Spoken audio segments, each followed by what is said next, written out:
So, who here has won the Irish sweepstakes in the past 10 years?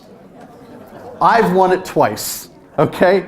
These are fake lottery scams.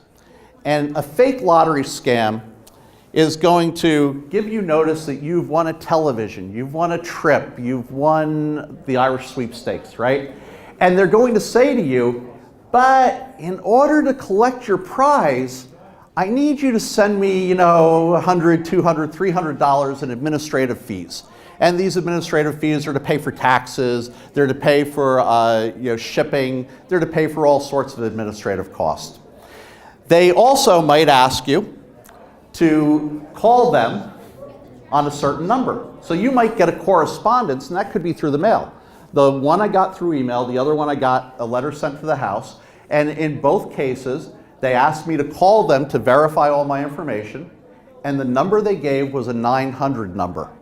Now, we're going to talk in a minute why the 900 number is not legitimate.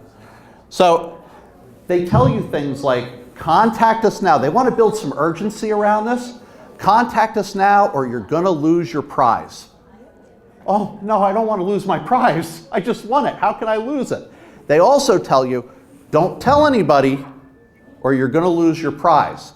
And I think to myself, well, I was going to tell Hannah over at Lakeland Bank because Hannah knows about these things, but I don't want to lose my prize, so I better not tell Hannah. They try to create an environment where you don't tell people that they're trying to rob you, because someone who's a little more savvy might clue you in. After today, you're all going to be savvy enough to help your friends, right? To clue you in that this is really a scam and don't fall for it. They may ask you to identify yourself by that PII I spoke about before, by your bank account numbers, your credit card numbers, your social security numbers. Again, that's a scam to steal from you. And they may even send you a phony check. So at the end of the day, you may, if you fell for this and gave them this information, you may get a check for $1,000. And it may be a cashier's check. And it may look really, really legitimate. And you may take it over to Hannah at the bank, and Hannah's going to look at it and say, this looks really, really legitimate. And Hannah's going to cash that cashier's check. And about 2 weeks later, the Federal Reserve Bank's going to go back to Lakeland Bank, and they're going to say, this check was phony.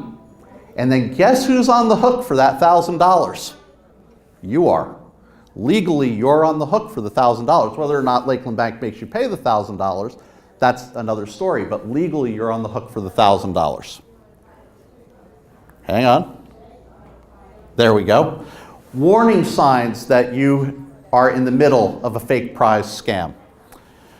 You receive notice that you won this prize, but you don't remember ever entering the contest. In order to combat your not remembering entering the contest, they tell you, no. We randomly picked your email address, your name, your phone number, anything else from this pool that we have, and that's why you don't remember entering the contest, because you didn't, we just randomly picked you. They use language like, this is a legitimate lottery, or this is a US approved lottery, or this is a legitimate prize.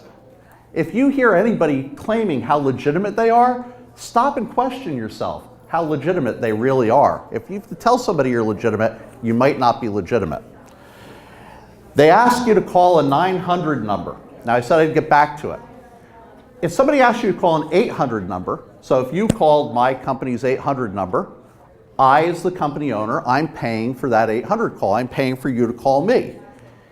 If you call a 900 number, you're paying for that call. That's called a premium number. And when you call a 900 number, let's say I set up a 900 number tomorrow and you call me, and I'm charging $4.50 a minute for that 900 number, and I keep you on for 10 minutes, you now have paid me $45.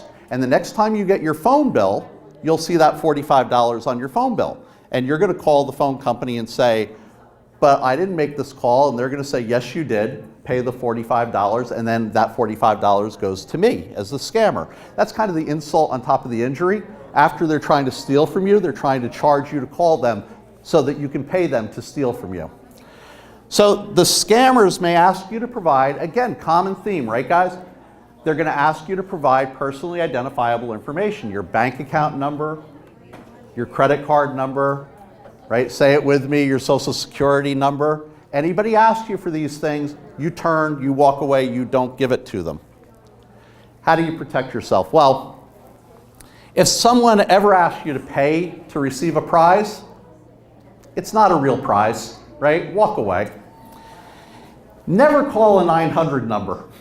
That's just my basic rule of life. If somebody gives me a 900 number to call, oh, wait a minute, you want me to pay to call you? No, I'm not doing that. It's never happening. There's an old saying, if it's too good to be true, it's what? Probably not true. And this goes hand in hand with what we're talking about here on the fake prizes. I didn't win the Irish lottery twice. If I had, I wouldn't be here with you fine folks today. And never send money. Again, the common theme, never send money. Never give your credit card, never give your bank account numbers to anyone trying to solicit it from you, whether that's online, in the street, over a telephone call. Just don't do it. Only give your PII away in a situation that you know you're in a trustworthy environment. So if I go in to Lakeland Bank to set up an account and they say to me, Mike, what's your social security number? I'm in a safe environment. I initiated the transaction, so I'm okay giving them my information. If somebody calls me out of the blue saying, Mike, what's your social security number? I'm not going to give it to them because I don't know who that person is. I can't verify who that person is, and they're probably trying to steal from me.